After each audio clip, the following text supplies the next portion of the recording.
Well,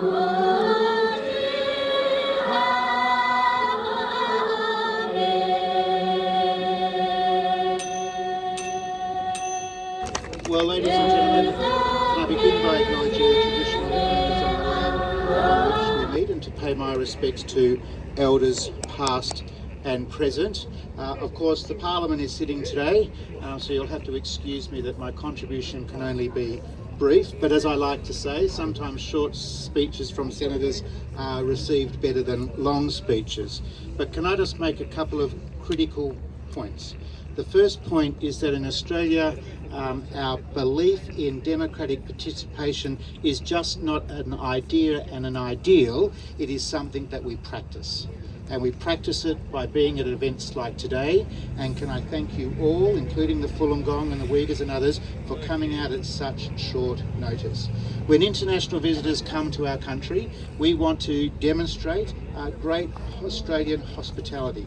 But part of that gesture of hospitality is always using that as an opportunity to demonstrate what our values are and what our aspirations are for the international community. And when we think about issues concerning Tibet, our aspirations are crystal clear. We want to see an end to Chinese Communist Party oppression of Tibetans. We want to see an end to the removal of children from their families and put into boarding schools. We want to see the Chinese Communist Party enliven and respect Tibetan cultures and customs. This afternoon, I'll join with other parliamentarians in an afternoon tea with the Chinese Foreign Minister. I doubt that I'll get an opportunity to raise these issues, but I'm very, very sure that my presence, along with other Australian parliamentarians, will be recorded, will be seen, and it's a demonstration that we live our democratic values in this country and that we aspire in the world to see those democratics pursued and lived out in other places as well. There's one particular challenge that is most important at the moment, and that is we must vigorously rebut, we must vigorously rebuke this idea that Tibet has been part of China since antiquity. It is not true. The historical record shows that it's not true. International treaty making in the late 1800s, 1900s shows that it's not true.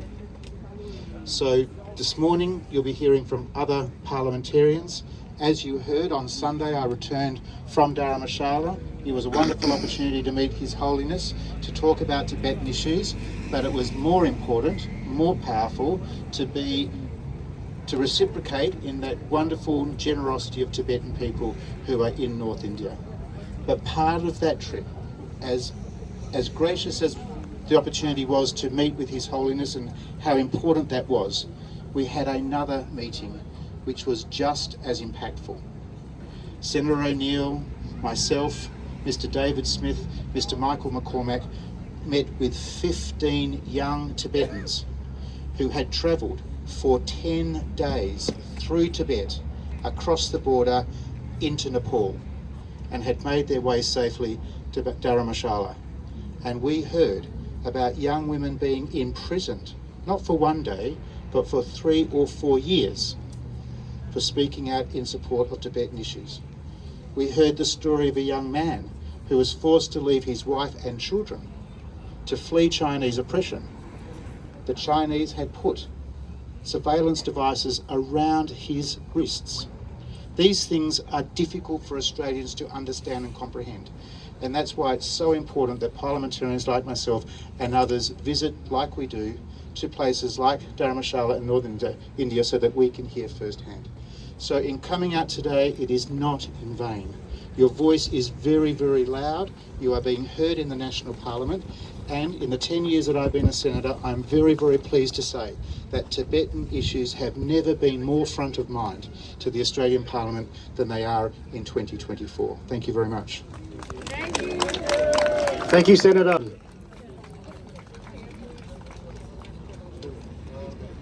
Yes, thank you. Look, thank you very much for the opportunity to speak here today and everyone's great efforts in assembling so many people. I would just like to ask if the crowd could open up a little bit, make a slightly bigger circle. If you could expand and move back a bit here, just expand. And I'd like to invite some of the Falun Dafa practitioners who can speak and understand English to come closer. Please come in. Falun Dafa practitioners, please come closer. We're usually a very quiet group, so you might see us meditating a lot, but we also need, it's good that we join together. Just anywhere there, that's good, so you can hear. All of the groups represented here today are victims of the Chinese Communist Party. Yeah, you can come here, that's fine. Yeah. Are victims of the Chinese Communist Party.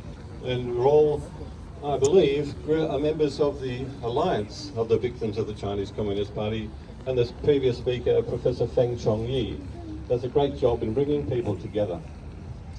Now first I'd like to talk about things that impact us all, and that is the Chinese Communist Party and its essential nature. It's only recently, perhaps since 2017, that parliamentarians in Australia have begun to understand what the Chinese Communist Party really is. And this is of vital importance to knowing how to respond to the Communist Party and represent the Australian people, because that's what the Parliament is for. That's what the government's job is for. It's not to follow any particular ideology members of the government may have.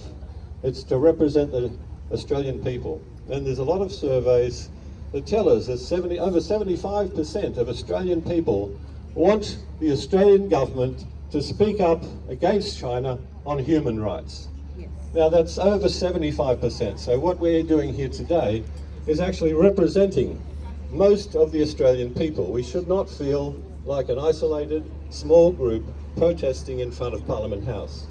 We are leading the politicians and MPs, and we should continue to do that with kindness and righteousness, and keep doing it in all of your communities. Now, the essential nature of the Communist Party, as many of you have experienced through persecution, is purely evil. There is no other word to describe what the Communist Party is and what it does to human beings. Now, once you understand that, and many MPs have the benefit of listening to the testimony of persecuted Tibetans, persecuted Uyghurs, persecuted Falun Gong practitioners, they need to hear those personal stories, because in Australia, we are not touched by that sort of tragedy. We are not. We are a lucky country. But being part of a lucky country is we have values. We have things that make Australia the lucky country. And we have to protect those values. And we can't do that by effectively kowtowing to the Chinese Communist Party because of trade interest or because of other business pressures. We cannot do that. And the more MPs realise that, the better. There's only two choices. One is you stand with evil or you stand with goodness. And all the people here today are standing on the side of goodness. And that's what we have to help people understand. There's only two ways to go. In America, the Congress there, both sides of politics, they understand that pretty well. So we've still got some work to do. But just on the issue of Falun Dafa, you know it's also called Falun Gong. It was introduced in China in 1992 to the public, but it's actually a part of an ancient cultivation system. And Tibetan Buddhism is an ancient cultivation system as well. We cultivate our hearts and minds. We transform our everyday thinking and being as a human being into something heading towards the divine, because that's the connection we all hold.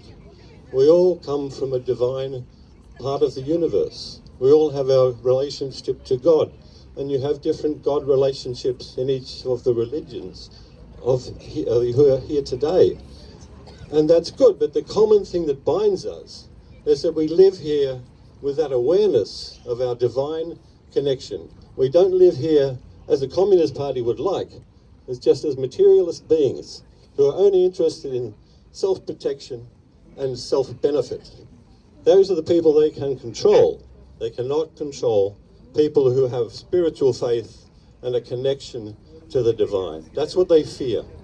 So please, everyone here today, Falun Dafa is with you. Falun Gong practitioners are with you. We practice truth, compassion, forbearance. Jen, Chan, Ren. in English. And this is the foundation, I believe, of all orthodox or true religions. So let's keep going, support each other, and I really thank Dean Smith and the other MPs who come out today, who have come out, and we just help more and more MPs understand these issues that we face, because they're issues for all of Australia. The security of Australia is not separate from speaking up for human rights. Human rights here and human rights in other countries where the Communist Party persecutes innocent people, they're all connected. So that's all I'll say. Thank you very much, and we will support everyone here today. Thank you.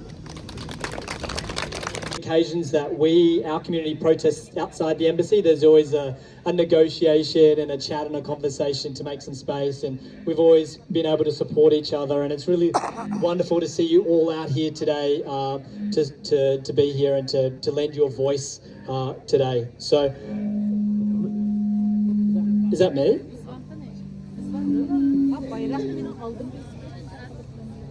Okay.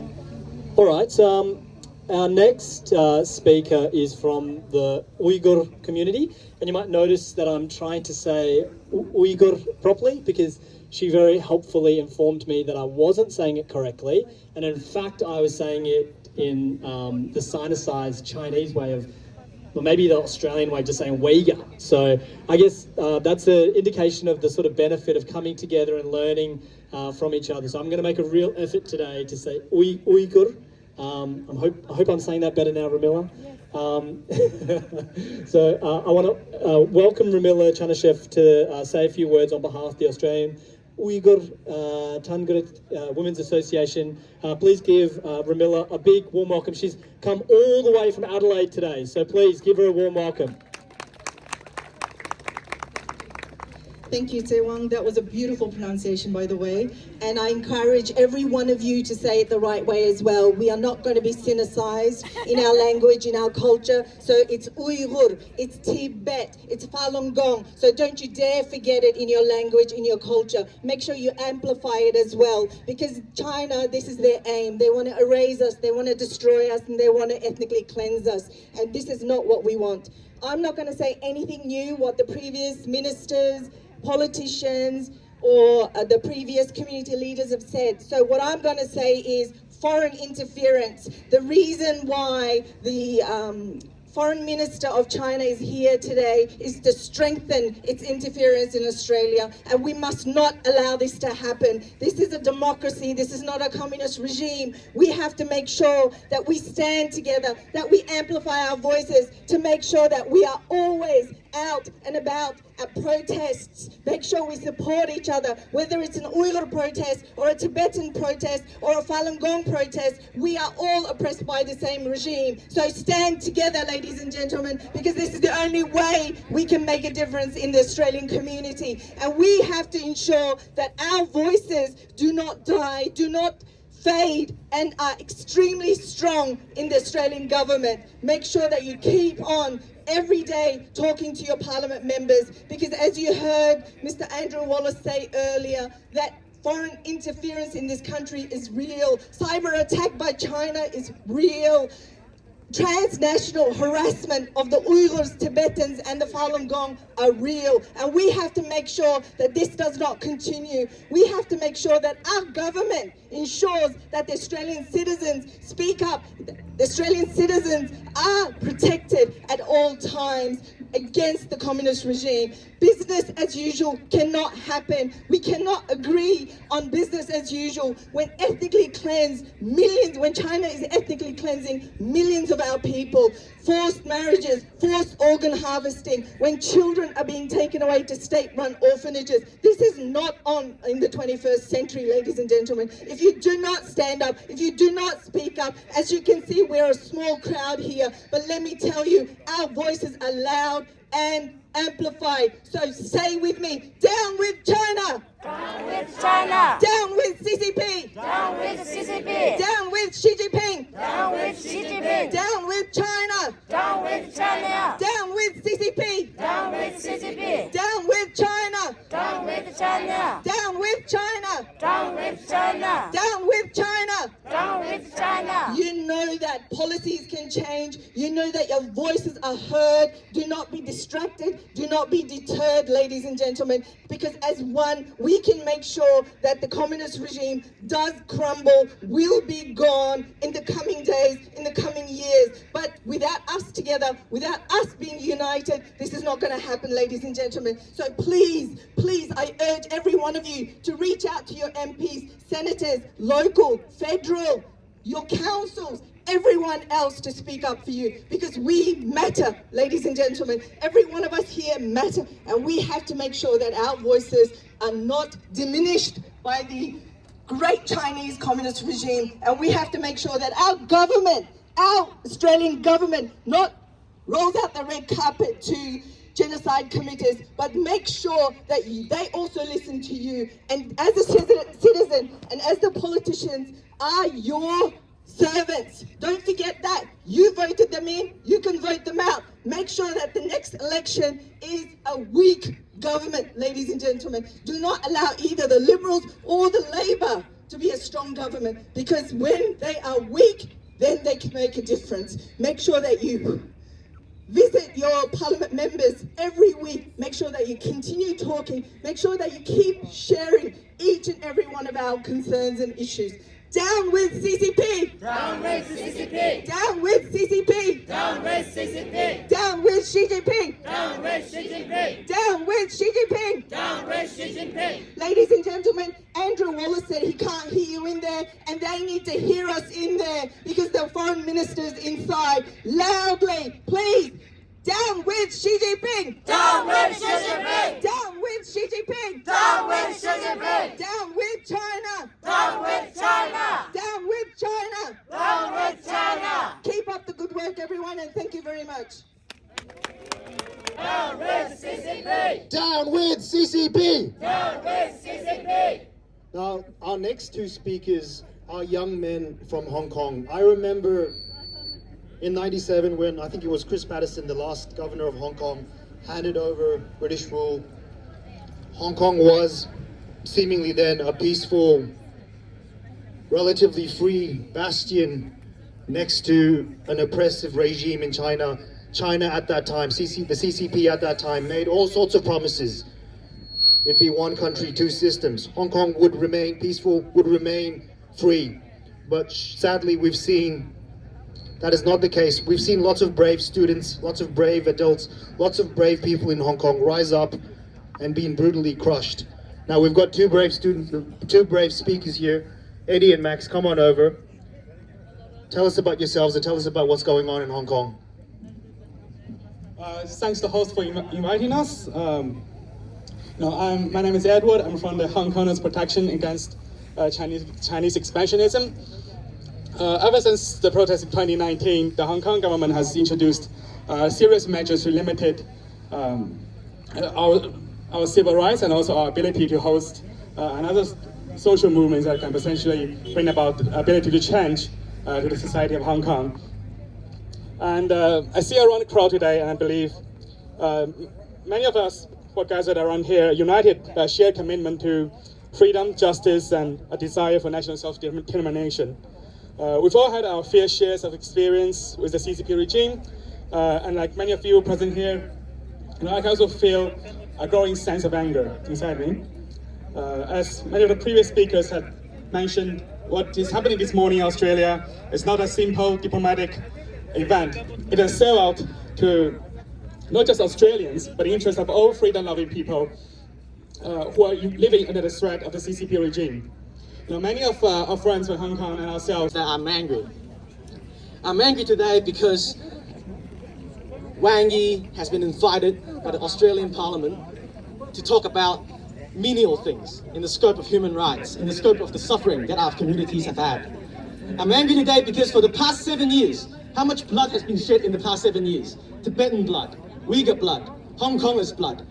The 2019 protests happened in the past 7 years. So despite all these atrocities, despite all these conflicts, after 7 years of bloodshed, we've returned to the first step. China starting dialogue with Australia, or rather Australia starting dialogue with China. We have gone nowhere. It's a loop. We've gone nowhere. But I guess most of all, I'm angry today because there's no Chinese crowd here, very evidently. There's nobody for me to direct my anger to, or our anger to. And I think this is a good sign. This is a good sign that, they know that they're not in a position to bargain. They position themselves as if they can bargain with the Australian government, with the Western world. But evidently from this time, if you remember 7 years ago, there were Chinese crowds here on Parliament Lawn. There were Chinese crowds in Sydney, in Melbourne, in every city of Australia. There were Chinese crowds supporting and welcoming the visiting of their leaders. They're not here today, which tells us, yes, they're not here today, that's right. And that tells us that they know that they cannot operate in the open. Now what we need to do is to keep this momentum and then build it stronger. Because the situation is, this is not enough. In June, Li Qiang will be coming, and I'm expecting a welcoming crew. Yes, maybe Wang Yi is too small, maybe Wang Yi isn't important enough for them to send a welcoming party and spend billions of dollars flying everybody everywhere.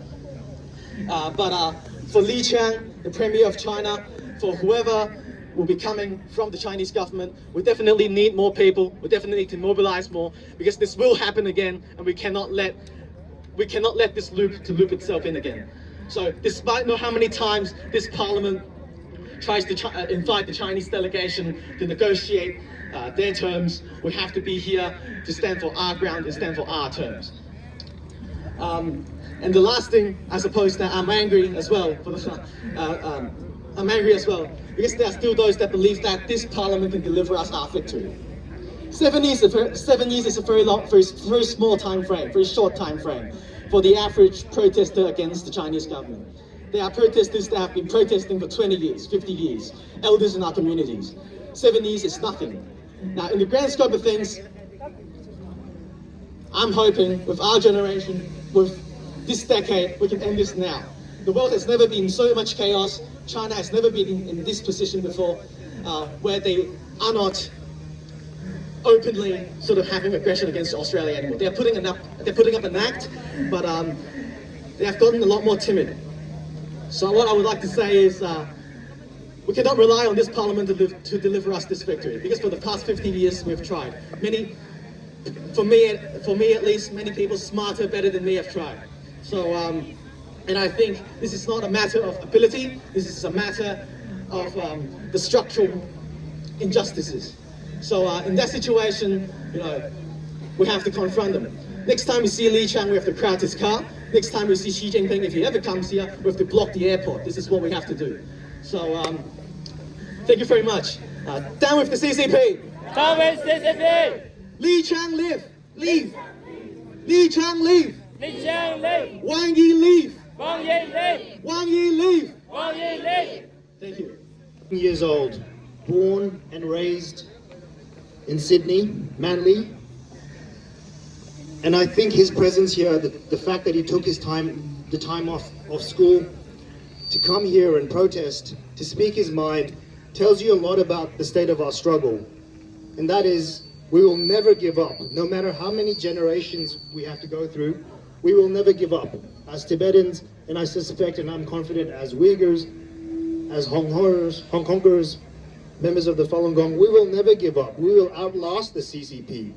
We will never give up. We will never give up. We will never give up. We will never give up. We will never give up. We will never give up. Now, he's 14. My son, I have a four-month-old son, and he's been to 2 protests already. As long as there is Tibetan blood running through Tibetan veins, our struggle will never die. Now, I'm very happy to invite Tenzin Chokra up here today to say a few words. Come up here, mate. Test. Can everyone hear me at the back? Before I start, I'd like to acknowledge the traditional custodians of this land, the Ngunnawal people, who are part of the oldest surviving continuous cultures on Earth. I pay my respects to the elders past, present, and emerging. Hello, my name is Tenzin Chokra Gundaling, and I'm a 14-year-old Tibetan boy here to make a speech. Australia is a land of opportunities, happiness, and grace. It has helped hundreds and thousands of migrants, refugees, and asylum seekers. It has learned from its ancestors' mistakes and has given the indigenous custodians of this land, the Aboriginal people, their rights and freedom back. Most people would think Australia's government must be very nice and generous. But it also makes people wonder, what has Australia done wrong? That, in my opinion, is the 7th Australian-China Foreign and Strategic Dialogue. The previous one was delayed or postponed due to tense relationships between the two parties. As many victims of the Chinese Communist wrath, we can all confirm that China's Communist Party cannot be trusted. Us Tibetans are a great example. The Chinese promised Tibetans wealth and stability. They tricked us to make roads for their weaponry. Then they forced us to sign a 17th point agreement in 1949. 10 years later, completely disregarding the agreement and took over Tibet anyways. The Australian government needs to understand that cooperation with the Chinese communists is pointless and will eventually end with our loss. And even if the Australian government converses with the Chinese, they should also talk about the human rights of the oppressed people in China. Not just the Tibetans, Mongolians, Hong Kongs, Taiwanese, and Turkestans, but the actual citizens in China. For example, there was an agreement between India and China, a mutual agreement of understanding and respect. It was a building blocks for friendship. That very day, the Chinese government was attacking the border of India. This is an example of why the Chinese communists are deceitful and should not be trusted. Foreign ministers of both countries are having a private chat right behind us. No press, no secretaries. It worries me. For all we know, Chinese official Wang Yi will be able to grill down Penny Wang. And I say this, Australians, wake up. Although this may be a conversation to help raise Australia's economic or social credit, this also must be weighed by the morality of this. Is it worth sacrificing the well-being and decisions of the people for a slight improvement of living? Australians, wake up. For if you realize this mistake too late, Australia will come just like Tibet. Chinese Communist Party, I urge you to realize your mistakes and try fix them. To communicate and cooperate with the victims of your invasions, so we can all converse and understand each other, to have peace and live in peace.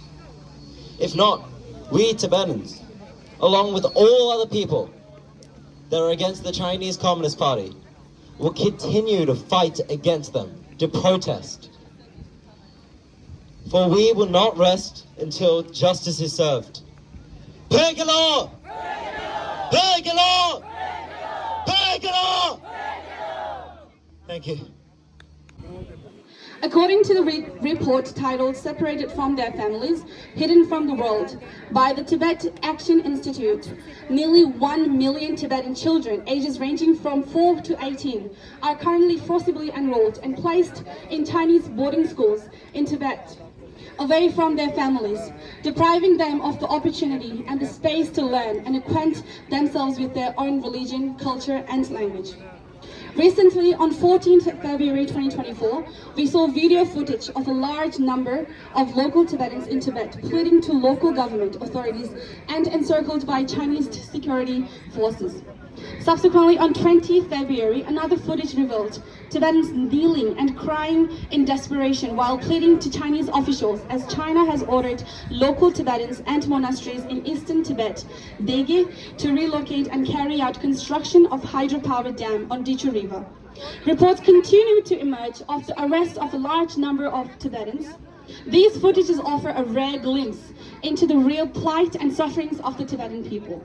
Therefore, we urge the Chinese government to immediately cease the construction of dams without the consent of the locals, recognize the ecological importance of Tibet, and immediately shut down colonial-style boarding schools in Tibet. Thank you very much. Free Tibet! Free Tibet! Free Tibet! Free Tibet! Free Tibet! Free Tibet! Long live! Long live! Free East Pakistan! Free East Pakistan! Free Hong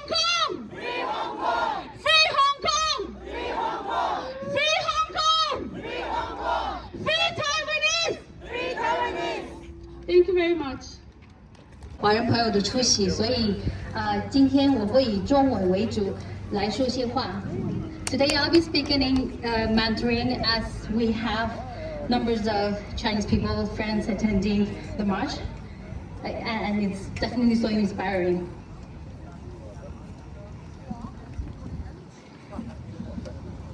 人类间的任何冲突和差异，必须秉持以人为本的精神，以人性化的方式来解决，而这就是对话。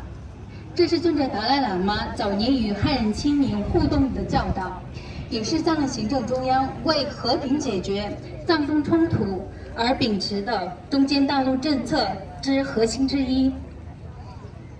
历史上的西藏是一个独立且自由的国家，这是无法被篡改和磨灭的事实。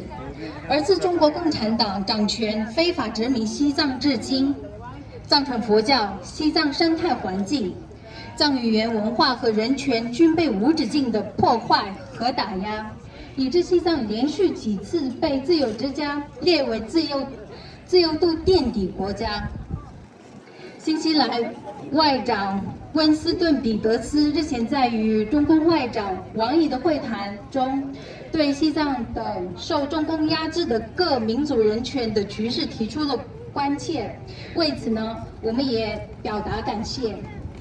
而以多元文化为名的澳大利亚是一个崇尚民主和自由的社会，因此更应该把握这次与王毅之间的会面机会，把人权置之于利益之上，为藏人、维吾尔人、蒙古人、台湾人、港人及法轮功学者的人权危机发声，并要求中共立即释放只因恳请当局不要修建水坝，破坏承载600年历史的汪波队寺院而被抓捕的无辜藏人。今天我们同时强烈呼吁澳大利亚外长黄英贤务必要求中国主动恢复藏中和谈，派送其代表会见达赖喇嘛尊者或者是藏人行政中央的代表，并通过双印中间道路政策及时和平解决藏中的冲突。Thank you so much. It's so inspiring. Thank you, Dawa Samula. Kachina Dawa Samula. Next, we've got a. 多年遭到中共的非法关押和迫害，在2022年遭到了中共非法的绑架，至今遭到了惨无人道的迫害。我希望。